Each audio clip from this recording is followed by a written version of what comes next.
Hello everyone. Last lecture में हमने देखा था कि डिफमेशन क्या होता है और उसके क्या क्या एसेंशियल एलिमेंट्स होते हैं। अब हम देखते हैं कि काइंड्स ऑफ डिफमेशन। तो डिफमेशन दो टाइप का होता है, लिबल और स्लैंडर।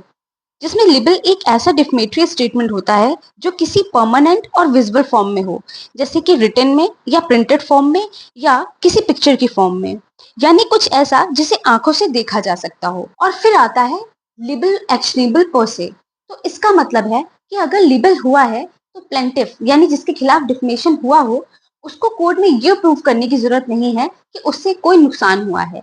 बस ये दिखाना ही काफी होता है कि उसकी रेपुटेशन को चोट पहुंचाई गई है। तो अगर बिना किसी एक्चुअल डैमेज के प्लेंटिफ को कोई लीगल डैमेज हुआ हो तो वो लिबल के लिए डिफेंडेंट पर सूट फाइल कर सकता है।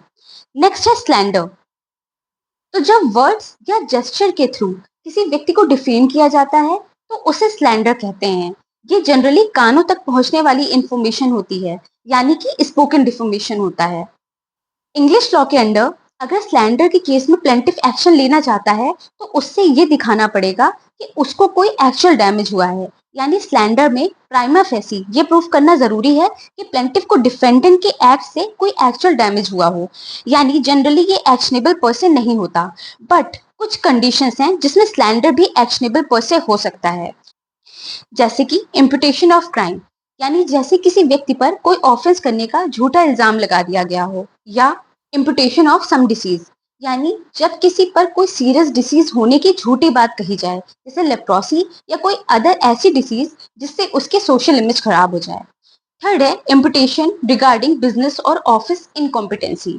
तो अगर ये बोला जाए कि प्लेंटिफ किसी काम, बिजनेस या जॉब करने के लिए इनकॉम्पिटेंट है, या फिर अनचेसिटी ऑफ अ वुमेन, यानी जब किसी औरत के कैरेक्टर या प्योरिटी पर सवाल उठाए जाएं, तो ये सभी कंडीशंस ऐसी हैं जिसमें स्लैंडर एक्शनेबल पर से होता है। यानी ऐसी कंडीशंस में प्लेंटिफ को कोई रियल डैमेज प्रूफ करने की जरूरत नहीं पड़ती, बस इतना ही काफी होता है कि प्लेंटिफ की रेपुटेशन को हार्म हुआ है। अब आगे देखते हैं इन्यूंडो क्या होता है। तो इन्यूंडो एक ऐसा स्टेटमेंट है जो प्राइमा फेसी देखने में तो इनोसेंट लगता है, बट उसका एक छुपा हुआ सेकेंडरी मीनिंग भी होता है जो डिफेमेटरी हो सकता है। सार्केज्म समझते हैं आप लोग, सेम वैसा ही, जिसमें ऊपर से देखने पर तो सब ठीक लगता है बट उसकी एक हिडन मीनिंग भी होती है। तो ये वर्ड्स नॉर्मली डिफेमेटरी नहीं लगते, लेकिन खास सर्कमस्टेंसेस या कॉन्टेक्स्ट की वजह से उनका गलत मीनिंग निकलता है। इन्वेंडो के केस में ये जरूरी नहीं है कि डिफेंडेंट की इंटेंशन किसी को डिफेम करने की रही हो। तो अगर स्टेटमेंट डिफेमेटरी साबित हो जाए तो मोटिव या इंटेंशन इररिलेवेंट हो जाता है। तो अगर डिफेंडेंट ये डिफेंस लेता है बाद में कि उसकी इंटेंशन किसी को डिफेम करने की नहीं थी, तो ये इररिलेवेंट हो जाता है।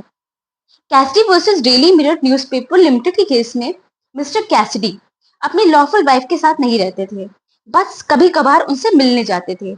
एक दिन न्यूज़पेपर ने मिस्टर कैसिडी और एक लड़की मिस एक्स की फोटो पब्लिश करके लिख दिया कि मिस्टर कैसिडी की एंगेजमेंट मिस एक्स के साथ फिक्स हो गई है। जिस पर मिसेस कैसिडी ने न्यूज़पेपर के अगेंस्ट केस किया। उन्होंने कहा कि स्टेटमेंट का हिडन मीनिंग ये है कि मिस्टर कैसिडी उनके हस्बैंड नहीं है और वो उनके साथ इलीगल तरीके से रह रही हैं।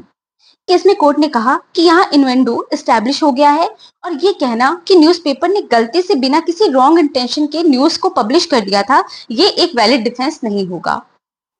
अब आगे देखते हैं कि डिफेमेशन के कौन कौन से डिफेंसेस हो सकते हैं।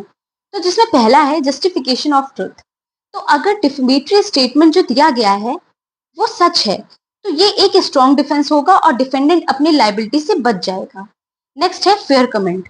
तो कुछ केसेस में कमेंट या ओपिनियन देना होता है और अगर वो फेयर या पब्लिक इंटरेस्ट में हो तो डिफेंडेंट डिफेमेशन के लायबल नहीं माना जाता।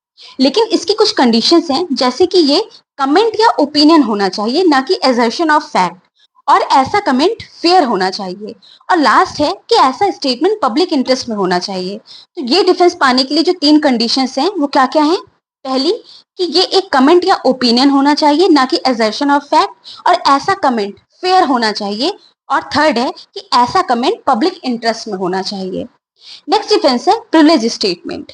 तो कुछ कंडीशंस में स्टेटमेंट्स पर लीगल इम्यूनिटी मिलती है जिसे प्रिविलेज कहते हैं। ये कई टाइप के हो सकते हैं, जैसे एब्सोल्यूट प्रिविलेज। तो इन केसेस में चाहे स्टेटमेंट डैमेजिंग हो फिर भी डिफमेशन का केस नहीं बनता।